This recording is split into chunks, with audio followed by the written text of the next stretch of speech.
আসসালামু আলাইকুম। সবাই কেমন আছেন? আশা করি ভালো আছেন। আলহামদুলিল্লাহ আমিও খুব ভালো আছি। আজকে রান্না করব এমন একটা তরকারি যেটার স্বাদ আপনার মুখে লেগে থাকবে সব সময়। মানে এই তরকারিটা সবার ঘরে ঘরে রান্না হয়, কিন্তু এইটা একটু ভিন্নভাবে, একটু স্পেশাল।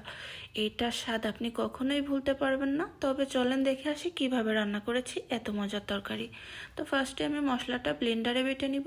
তার জন্য নিয়েছি বেশ কয়েক কোয়া রসুন আর মিডিয়াম সাইজের 3টা পেঁয়াজ, তারপরে দিয়েছি হাফ চামচ জিরা, হাফ চামচ ধনিয়া গুঁড়া, তারপর দিয়েছি বেশ কিছুটা শুকনো মরিচ, আর দিয়েছি মিডিয়াম সাইজের একটি টমেটো।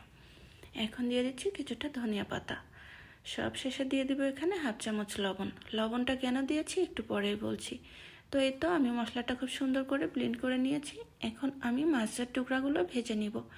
এখানে আজকে রান্না করব আমি রুই মাছ। আগে থেকেই কিন্তু আমি মাছে শুকনো মরিচের গুঁড়া, হলুদের গুঁড়া এবং লবণ মেখে রেখেছিলাম প্রায় 10 থেকে 15 মিনিটের মতো। যেহেতু তরকারিটা ভুনা করব, তার জন্য মাছটা কিন্তু বেশ কড়া করে ভেজে নিতে হবে। তো এই তো মাছটা কড়া করে ভেজে আমি উঠিয়ে নিলাম। এখন দিয়ে দিচ্ছি আরও কিছুটা তেল। এই তেলেই মশলাটা কষিয়ে নিব। তো ওই যে বলেছিলাম লবণটা কেন দিয়েছি, লবণটা দিলে কিন্তু মশলাটা খুব সুন্দরভাবে মিহি করতে সাহায্য করে। এখন দিয়ে দিলাম হাফ চামচ হলুদের গুঁড়া, দিয়ে মশলাটাকে ভালোভাবে কষিয়ে নিতে হবে। ভালোভাবে মানে একটু মশলাটা বেশি সময় ধরে কষাতে হবে, কারণ এইটার ভিতরে দেওয়া আছে টমেটো, যাতে করে টমেটোর কাঁচা গন্ধটা চলে যায়। এর জন্য একটু সময় ধরে কষাতে হবে। তো এই তো উপরে তেল ভেসে উঠেছে, তার মানে আমার মশলাটা কিন্তু কমপ্লিট হয়ে গেছে। এখন হচ্ছে এর ভিতরে মিডিয়াম সাইজের 3টা আলু দিয়ে দিলাম। আলুগুলোকে বেশ কিছুক্ষণ ধরে আমি একটু ঢাকনা দিয়ে ঢেকে ঢেকে কষিয়ে নিব, মানে একটু সেদ্ধ হওয়া পর্যন্ত। তো এই তো আলুগুলো কিন্তু বেশ সেদ্ধ হয়ে গেছে। এখন এর ভেতরে আমি পরিমাণ বুঝে ঝোলের পানি দিয়ে দিচ্ছি। ঝোলের পানিটা দিয়ে আমি এখানে আগে থেকে ভেজে রাখা মাছের টুকরাগুলো দিয়ে দিব।